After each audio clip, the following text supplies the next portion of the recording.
श्रद्धा walker murder case के बाद तो जैसे देश में लिव इन पार्टनर के मर्डर्स के केसेस लगातार बढ़ते ही जा रहे हैं। पहले सूटकेस, फिर फ्रिज और बाद में प्रेशर कुकर तक का इस्तेमाल बॉडी को ठिकाने लगाने के लिए किया गया। और ऐसा करने वाले कोई पेशेवर क्रिमिनल नहीं बल्कि साधारण लोग थे जिन्होंने अपने पहले ही क्राइम में दरिंदगी की हदें पार कर दी। ऐसा ही मामला सामने आया बेंगलुरु में, जहां एक लड़की का मर्डर करके उसकी बॉडी के टुकड़े फ्रिज में ठूस कर रख दिए गए। शक के घेरे में कई लोग थे जिनमें से पुलिस ने कातिल की पहचान की, पर वो कातिल तो पहले ही अपने मरने की तैयारी कर चुका था।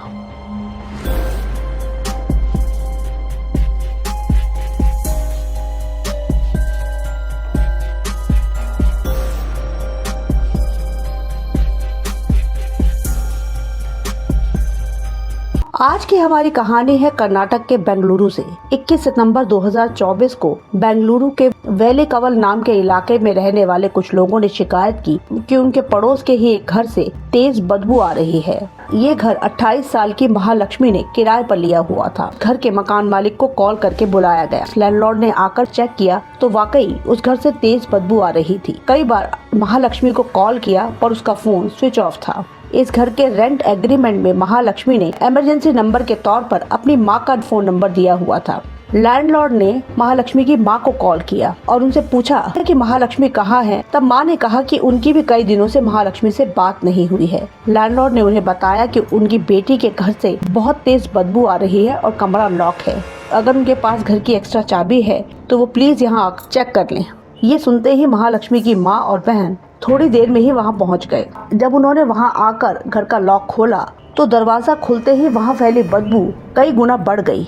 अब पहले माँ और बहन मुंह नाक ढककर कमरे में घुसी। कमरे में ज्यादा सामान नहीं था। इधर उधर चेक किया तो उन्हें कुछ नहीं मिला। तभी उनकी नजर कमरे में ही रखे फ्रिज पर पड़ी जो थोड़ा खुला हुआ था। उसे खोलते ही दोनों के होश उड़ गए और वो चीखती हुई बाहर भाग गई। मकान मालिक के साथ कुछ और लोग भी कमरे में घुसे पर वहां का नजारा देखकर उनकी भी हालत खराब हो गई थी। आनन फानन में पुलिस को कॉल की गई। पुलिस वाले भी जब कमरे में घुसे तो बदबू इतनी तेज थी कि कुछ पुलिस वाले तो बाहर आकर उल्टियां करने लगे। आखिरकार डबल मास्क लगाकर पुलिस वाले कमरे में दाखिल हुए और उस फ्रिज के पास पहुंचे तो उनके भी होश उड़ गए। फ्रिज के ऊपरी हिस्से में कटे हुए 2 इंसानी पैर रखे थे। बीच के हिस्से में इंसानी शरीर के टुकड़े और सबसे नीचे एक महिला का कटा हुआ सर रखा था। माँ ने पहचान की कि ये महालक्ष्मी के शरीर के ही टुकड़े थे।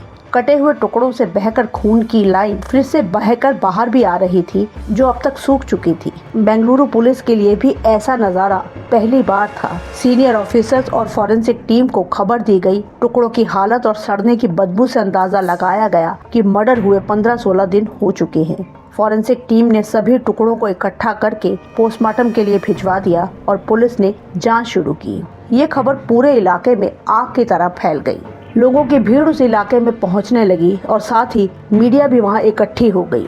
लोग श्रद्धा वॉकर मर्डर केस को याद कर रहे थे जो इस तरह का पहला केस था। हमने भी उस ब्रूटल क्राइम पर वीडियो बनाया था। ये वीडियो हमारे चैनल पे मौजूद है। अगर आप श्रद्धा वॉकर मर्डर केस के बारे में डिटेल में जानना चाहते हैं तो लिंक डिस्क्रिप्शन बॉक्स में है, आप उस वीडियो को जरूर देखिएगा। तो कौन थी ये महालक्ष्मी जिसे इतनी बेरहमी से मारा गया और जिसका नाम इस तरह के केसेस की लिस्ट में जुड़ चुका था? महालक्ष्मी और उसका परिवार नेपाल के डीकापुर का रहने वाला था। 35 साल पहले ये परिवार रोजगार के लिए भारत आ गया था। उसके परिवार में पिता चरण सिंह और माँ मीना राणा थे। इनके 4 बच्चे थे जिसमें महालक्ष्मी और उसकी जुड़वा बहन लक्ष्मी और इनके 2 भाई भी थे, हुकुम सिंह और नरेश। लक्ष्मी की शादी हो चुकी थी और वो भी अपने पति के साथ बेंगलुरु में ही रहती थी। 2019 में महालक्ष्मी की शादी हेमंता दास से हुई थी। दोनों खुश थे और इनकी एक बेटी भी थी। हेमंता दास की मोबाइल एसेसरीज की एक शॉप थी। उधर बेटी होने के कुछ समय बाद ही महालक्ष्मी ने भी जॉब करना शुरू कर दिया। वो मल्लेश्वरम के एक नामी मॉल में फैशन फैक्ट्री नाम के क्लोथिंग आउटलेट में काम करती थी। 2023 की शुरुआत तक सब कुछ ठीक था, पर सितंबर अक्टूबर आते आते महालक्ष्मी और हेमंता दास के रिश्तों में कड़वाहट आने लगी। हेमंता ने महालक्ष्मी के फोन में कुछ चैट्स देखे जिससे उसे शक होने लगा कि महालक्ष्मी का किसी और से अफेयर चल रहा है। इनके बीच झगड़े बढ़ने लगे, यहाँ तक कि इन दोनों ने एक दूसरे के खिलाफ पुलिस कंप्लेंट भी करवा दी थी। अब कुछ टाइम बाद ही महालक्ष्मी बेटी को लेकर हेमंता दास से अलग हो गई, लेकिन 4 महीने बाद ही उसने बेटी को वापस हेमंता दास को सौंप दिया। इस वक्त तक महालक्ष्मी अपनी मां के साथ रहती थी, लेकिन वो अक्सर अपनी बेटी से मिलने के लिए जाया करती थी। बेटी को हेमंता दास को देने के बाद वो आजाद थी। उसने मां के घर से दूर एक 1 BHK घर किराए पर ले लिया। यहाँ उसका अपने पड़ोसियों से कोई कांटेक्ट नहीं था। सुबह 9 बजे से रात 10 बजे तक वो अपनी ड्यूटी पर बिजी होती थी और यहाँ आने के बाद उसका अपने घर वालों से भी मिलना जुलना बहुत कम हो गया था। सिर्फ फोन पर ही बात हो पाती थी। 19 अगस्त 2024 को आखिरी बार इन सबकी महालक्ष्मी से मुलाकात हुई थी, जब वो रक्षाबंधन के लिए घर आई थी। 2 सितंबर को आखिरी बार फोन पर बात भी हुई थी। इसके बाद कई बार उन्होंने बीच में जब महालक्ष्मी को फोन किया तो उसका फोन स्विच ऑफ आ रहा था। पर यह हैरानी की बात थी कि 2 सितंबर से लेकर 21 सितंबर को लाश मिलने तक इनकी महालक्ष्मी से एक बार भी फोन पर बात नहीं हुई। उसका फोन लगातार स्विच ऑफ आ रहा था, तो इन लोगों ने एक बार भी महालक्ष्मी के बारे में पता लगाने, उसे ढूंढने की कोशिश क्यों नहीं की। ये तो घर से बदबू आने के बाद सारा मामला सामने आया। फॉरेंसिक टीम ने सभी टुकड़ों को इकट्ठा किया और पोस्टमार्टम के लिए भिजवा दिया। घर से जो भी सबूत मिले उन्हें इकट्ठा कर लिया गया। पूरे देश में इस खबर से सनसनी फैली हुई थी। वैसे भी इंडिया में इस तरह के इतने केसेस हो चुके हैं कि अगर कोई घर काफी दिनों से बंद है, उसमें रहने वाला लापता है और घर से तेज बदबू आनी शुरू होती है, तो पास पड़ोस वाले भी अलर्ट हो जाते हैं और ज्यादातर केसेस में नतीजा भयानक ही निकलता है। पहले बॉडी ठिकाने लगाने के लिए सूटकेस का इस्तेमाल होता था, फिर फ्रिज में लाश छुपाने का तरीका चल पड़ा। इसके बाद तो प्रेशर कुकर तक का भी इस्तेमाल होने लगा। अब इस तरह के केसेस दिन ब दिन और भयानक होते जा रहे हैं। उधर पोस्टमार्टम के बाद पता चला कि महालक्ष्मी की लाश के कुल 59 टुकड़े किए गए थे। घर में रखा एक काला सूटकेस भी मिला। पुलिस का अंदाजा था कि ये टुकड़े उसमें भरकर कातिल ठिकाने लगाना चाहता था, पर शायद उसे मौका नहीं मिला। इस घर में कोई फोर्सफुल एंट्री नहीं हुई थी। कातिल ने उसी कमरे में बैठकर बॉडी के टुकड़े किए थे। इसका मतलब कातिल कोई अनजान शख्स नहीं, बल्कि जान पहचान वाला ही रहा होगा। ऐसे ही किसी जानकार की तलाश में पुलिस ने घर वालों, पड़ोसियों और महालक्ष्मी के दोस्तों से बातचीत करना शुरू किया। उन्हें पता चला कि पति से हुए झगड़ों के चलते वो अलग होकर अकेली रह रही थी। पति हेमंता दास को उसका दूसरे लड़कों से अफेयर का शक था। यही वजह थी कि हेमंता दास पुलिस के लिए सबसे पहला सस्पेक्ट था। पर हेमंता दास ने कत्ल से पहले और बाद के दिनों तक अपना जो रूटीन बताया और उसकी फोन लोकेशन से भी उसकी मौजूदगी कहीं और साबित हुई, जिसके कई सबूत भी थे। पुलिस ने जल्दी ही हेमंता दास का नाम सस्पेक्ट लिस्ट से हटा दिया, पर पूछताछ में हेमंता दास ने 3 और लोगों पर शक जाहिर किया था, जिसमें सबसे पहला था उस क्लोथिंग स्टोर का मैनेजर, दूसरा इनका एक कॉमन फ्रेंड था और तीसरा सबसे अहम सस्पेक्ट था एक हेयर स्टाइलिस्ट अशरफ। इन तीनों की महालक्ष्मी से अच्छी दोस्ती थी, जिनसे होने वाली चैट्स हेमंता ने भी पढ़ी थी और जिसके बाद ही इनके झगड़े शुरू हुए थे। पर अशरफ वो था जिसका हेमंता को महालक्ष्मी से अफेयर होने का शक था। उसके हिसाब से महालक्ष्मी का कातिल भी अशरफ ही था। उधर पड़ोसियों से पूछताछ में भी पता चला था कि उन्होंने कई बार एक लड़के को बाइक पर महालक्ष्मी के साथ आते जाते देखा था। वो उसे सुबह लेने और रात को छोड़ने के लिए भी आता था और ये लड़का अशरफ ही था। पुलिस ने अशरफ की तलाश की। वो उत्तराखंड का रहने वाला था और बेंगलुरु में किराए के घर पर रहता था, जहां वो आसानी से पुलिस को मिल भी गया। उसने ये तो कबूला कि महालक्ष्मी से उसकी दोस्ती थी, लेकिन उसने कत्ल के दिन और उसके आसपास के दिनों की भी अपनी पूरी डिटेल बताई और उन दिनों में उसकी मौजूदगी भी कहीं और साबित हुई। जल्दी ही ये क्लियर हो गया कि उसका भी इस कत्ल से कुछ लेना देना नहीं है। लेकिन दूसरी तरफ इस केस में महालक्ष्मी के प्रेमी के तौर पर अशरफ नाम आने से मीडिया में कुछ अलग ही खेल शुरू हो गया। इस केस को लव जिहाद का नाम दिया जाने लगा, जिसके जरिए खास धर्म को निशाना बनाया जाने लगा। पुलिस के क्लीन चिट देने के बाद भी ये मामला शांत नहीं हो रहा था। उधर पुलिस इस केस में शुरू से ही बहुत तेजी से जांच कर रही थी। 2 दिनों में ही उन्होंने कातिल की पहचान कर ली थी, पर इस केस का हल्ला मीडिया में होने की वजह से पुलिस ने वो नाम जाहिर ही नहीं किया, इस डर से कि कहीं कातिल अलर्ट ना हो जाए। दरअसल शुरुआत में ही जब पुलिस महालक्ष्मी के फैशन आउटलेट पर पूछताछ करने के लिए पहुंची थी, तो उन्हें पता चला कि महालक्ष्मी आखिरी बार 1 सितंबर को ड्यूटी पर आई थी, जिसके बाद से वो एब्सेंट थी और उसका फोन भी स्विच ऑफ था। लेकिन उसके साथ ही उसी शॉप पर काम करने वाला एक और एम्प्लॉय भी 2 सितंबर से ड्यूटी पर नहीं आया था। उसका नाम मुक्ति रंजन रॉय था। बेंगलुरु के इलेक्ट्रॉनिक सिटी में वो अपने भाई स्मृति राय रंजन के साथ रहता था। पुलिस वहां पहुंची तो घर पर उन्हें मुक्ति रंजन तो नहीं मिला, लेकिन उसका भाई वहां मौजूद था। पुलिस को देखकर स्मृति रंजन घबरा गया और उसने पूछताछ में बताया कि मुक्ति रंजन 4 सितंबर को घर आया था। वो बहुत घबराया हुआ था। उसने कहा कि वो बेंगलुरु छोड़कर जा रहा है क्योंकि उसने महालक्ष्मी का मर्डर कर दिया है। स्मृति रंजन को भी वो घर छोड़कर चले जाने को कहा। स्मृति रंजन का कहना था कि मुक्ति शायद अपने घर उड़ीसा चला गया है। इस केस की जांच के दौरान जब पुलिस शुरू में सीसीटीवी कैमरास की जांच कर रही थी तो महालक्ष्मी के घर से काफी दूर में मुक्ति रंजन 4 सितंबर की सुबह एक कैमरे में कैद हुआ, जिसमें वो बर्तन की एक दुकान से चाकू खरीदता हुआ दिखा था। इसके साथ ही 2 सितंबर से 4 सितंबर तक उसके फोन की लोकेशन भी महालक्ष्मी के घर की ही थी। पुलिस को भरोसा हो चला था कि यही महालक्ष्मी का कातिल है और अब भाई के बयान के बाद तो कोई शक बचा ही नहीं था। पुलिस मुक्ति रंजन की तलाश में लगी थी और उसके फोन के जरिए उसकी लोकेशन पता की जा रही थी। पहले उसकी लोकेशन उड़ीसा के बरहमपुर में मिली, जहां उसका छोटा भाई सत्य रंजन रहता था, और फिर कोलकाता में मिली। पुलिस की 2 टीमें इसे पकड़ने के लिए फौरन उड़ीसा और कलकत्ता रवाना कर दी गई। ये सारा घटनाक्रम 2-3 दिनों का ही था।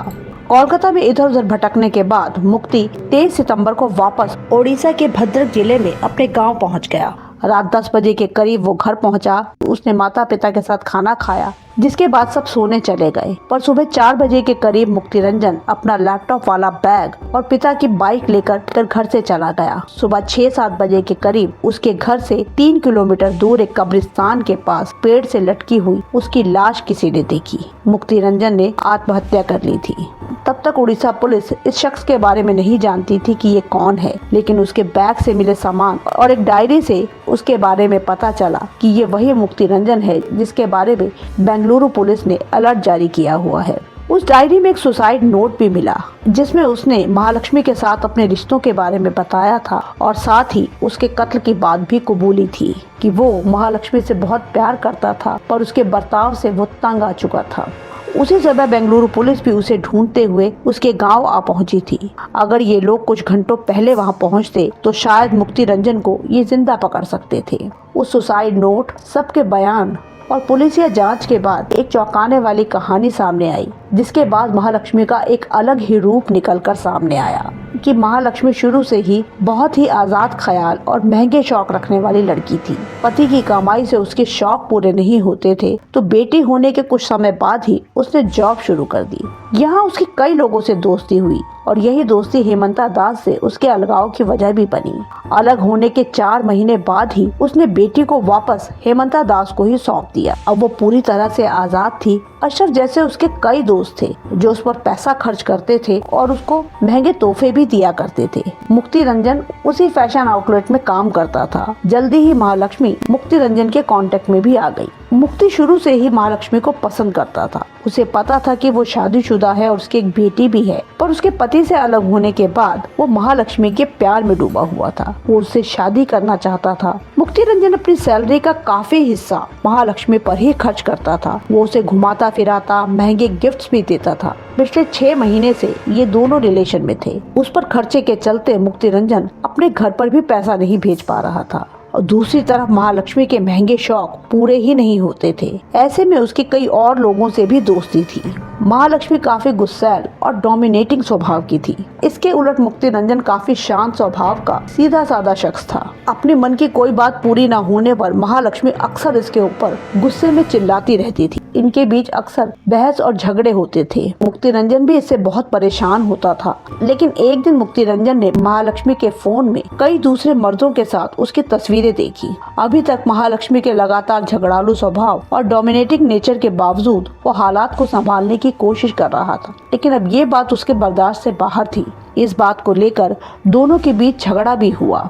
इसी मुद्दे पर बातचीत करने के लिए मुक्ति एक बार महालक्ष्मी को बाइक पर लेकर जा रहा था। लेकिन महालक्ष्मी ने गुस्से में शोर मचा दिया कि मुक्ति रंजन उसका किडनैप करके लेके जा रहा है। तब कुछ लोगों ने उसे पकड़कर बहुत पीटा और पुलिस के हवाले कर दिया। पुलिस ने भी मुक्ति रंजन की पिटाई कर दी और की रिश्वत लेकर उसे छोड़ा। अब इतना सब होने के बाद मुक्ति रंजन के सर से महालक्ष्मी के प्यार का भूत उतर चुका था। उसने अब अपना शादी का इरादा बदल लिया, पर अभी तक मुक्ति महालक्ष्मी पर 1 लाख रुपए तक खर्च कर चुका था। साथ ही सोने की चेन और महंगे मोबाइल फोन तक उसे गिफ्ट दे चुका था। लेकिन इतना सब करने के बाद भी महालक्ष्मी उसका पीछा नहीं छोड़ रही थी। वो उससे और पैसों की मांग कर रही थी और शादी के लिए दबाव भी बना रही थी। मुक्ति रंजन के मना करने पर महालक्ष्मी ने उसे ब्लैकमेल करना शुरू कर दिया कि वो उसे झूठे केस में फंसवा देगी। इतना ही नहीं, महालक्ष्मी ने अपने दोस्तों से मुक्ति रंजन को धमकाया भी। मुक्ति रंजन इन सब में बहुत बुरी तरह से फंसा हुआ था। उसने अपनी हालत भाई से कई बार बयां की थी। 2 सितंबर 2024 को वो इसी मुद्दे पर बात करने के लिए महालक्ष्मी के घर गया था, जहां बातचीत के दौरान इनका झगड़ा शुरू हो गया। महालक्ष्मी ने उसे भला बुरा कहना शुरू किया और इतना ही नहीं, उसने मुक्ति के साथ हाथापाई भी करना शुरू कर दिया। अब ये देखकर मुक्ति का सब्र का बांध टूट गया। उसने महालक्ष्मी का सर पकड़कर जोर से दीवार पर पटका, जिससे वो बेहोश हो गई। लेकिन मुक्ति रंजन का गुस्सा शांत नहीं हुआ। फिर उसने गला दबाकर महालक्ष्मी की हत्या कर दी। सब कुछ शांत होने के बाद वो घंटों तक घर में यूं ही बैठा रहा। अब उसे अंदाजा हो रहा था कि गुस्से में वो बहुत बड़ा क्राइम कर चुका है। अब उसने खुद को बचाने के बारे में सोचना शुरू किया कि किस तरह से इस लाश को ठिकाने लगाया जाए। पहले वो कमरे में रखे हुए ब्लैक सूटकेस में बॉडी भरकर ठिकाने लगाने का सोच रहा था, पर वैले कवल एक घनी आबादी वाला छोटा इलाका था, जहां देर रात तक लोग सड़कों पर होते थे। ये मर्डर 2 सितंबर और 3 सितंबर के बीच देर रात हुआ था। अगले दिन 3 सितंबर को सुबह से लेकर रात तक वो कोशिश करता रहा, पर उसे मौका ही नहीं मिला। लोगों के बीच से सूटकेस खींच कर ले जाना आसान नहीं था।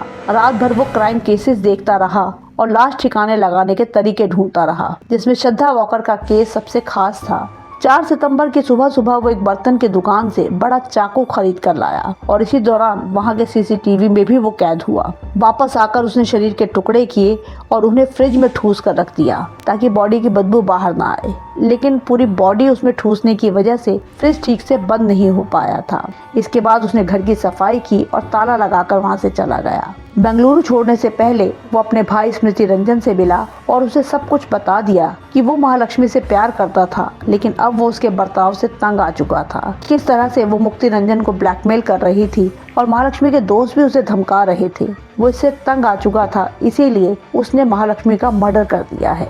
ये सब बताकर मुक्ति रंजन बेंगलुरु छोड़कर उड़ीसा वापस चला गया। यहाँ से वो उड़ीसा के बहरमपुर अपने छोटे भाई के पास पहुँचा था। मीडिया में खबर आने के बाद वो वहाँ से कोलकाता चला गया और फिर वापस उड़ीसा भद्रक इलाके के अपने गाँव में आ गया। अब तक मीडिया में खबरें देखकर वो समझ चुका था कि वो ज्यादा टाइम तक पुलिस से बच नहीं पाएगा।